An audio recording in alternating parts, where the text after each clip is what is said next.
Hello. As you can see, I'm here on my seventh grade art classes page. I wanted to give you a brief overview of what my students see as we move through the class. So, as each section unit is published, I open it up to my students and I make the color of the folder orange at the very top so that it stands out from the blue ones underneath. I chose orange and blue because I know that the most common form of color blindness is like protan. It is red and green, so I tried to make a less common color combination. Also on this page, we have a column to remind students of upcoming assignments.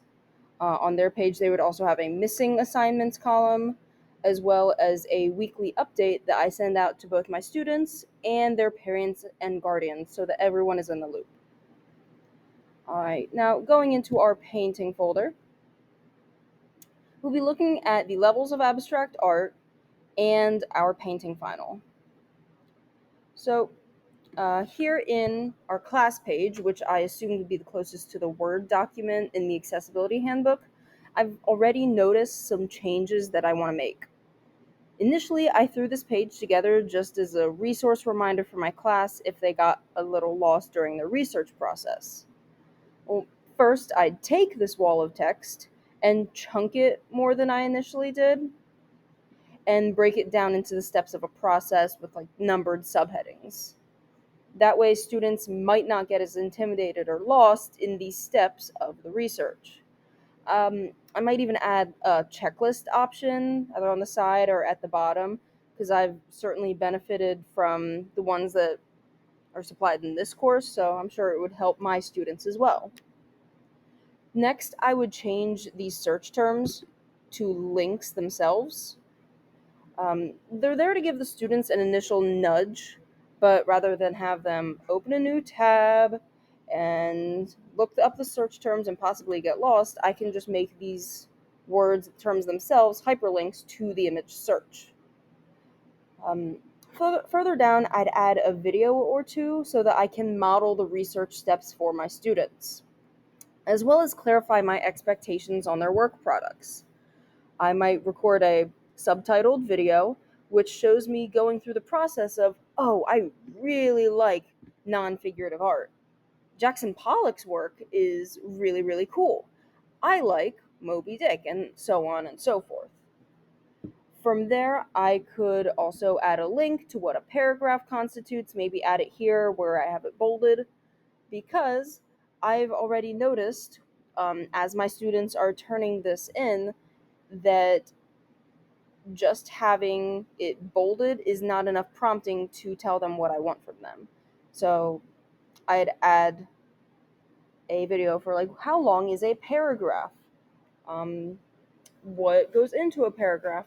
And along with that, I'd also have to take into account modifications to these expectations, such as length, spelling for students, for like those that might struggle with those components. I would also clarify my expectations on what it means to make a new artwork that is your own versus copying someone else's work, as that's a gray area that I can't assume that my students will understand. Before I move on to the final, I did want to showcase this really nice feature called Immersive Reader. Um, it works well for any students who struggle with reading. It's got a read aloud option, so if I click this, um, they can change the font, they can change the background color. So here's the font in case maybe they have dyslexia, they can change that, change the background color, change the text size. Mm, They can break it down into different parts of speech. That way, if they're learning English and working at that, they can go, okay, nouns or adjectives. This is what I need to do. Or sorry, like verbs right here. This is what I need to do. Research. Written up. Type it. Um, let's see. After this, the additional thing that they can do is, Sorry, I got a little bit lost in my notes. Um, it can be translated to other languages to help lower level EL students. So if, let's say, their home language is, sure, let's go Greek. I can translate this document into Greek. It will read it out to them so that even in another language, they can understand what I expect from them. All right, now on to the painting final. Unfortunately, this part of Schoology doesn't have that same immersive reader, but I do have the ability to add all of these functions. So I'd probably go in and add audio to each question so students can have that option to listen instead of read. I keep my finals pretty light in terms of question quantity, around 6 or 7 total, so that students aren't overwhelmed. For you, and I'll start the preview, and we can look at the accessibility settings. So it is keyboard compatible, and it has a few accessibility settings of its own. So again, no immersive reader, but they can review all of the questions, like jump around. They can go in and they can change the font color and background color. They can change the font size. They can zoom if need be. They can go full screen to avoid any other possible distractions while taking the final. So pretty decent as far as accessibility goes. I would prefer that it also have that screen reader option. The first question is actually a video component, and at its most basic function, it's there for me to see a student's project so that I can grade it. But I can also use it as a tier 1 modification from the Rice article, and I was happy to see that. Students are able to record all of their responses to the following questions right here. Maybe they're not very comfortable with writing, typing, but they can send me a video of them orally delivering all of their answers. Or maybe they just feel more comfortable feeling as though they're talking to me and they just prefer it that way. It's a little UDL. Next, as I said, the paragraph.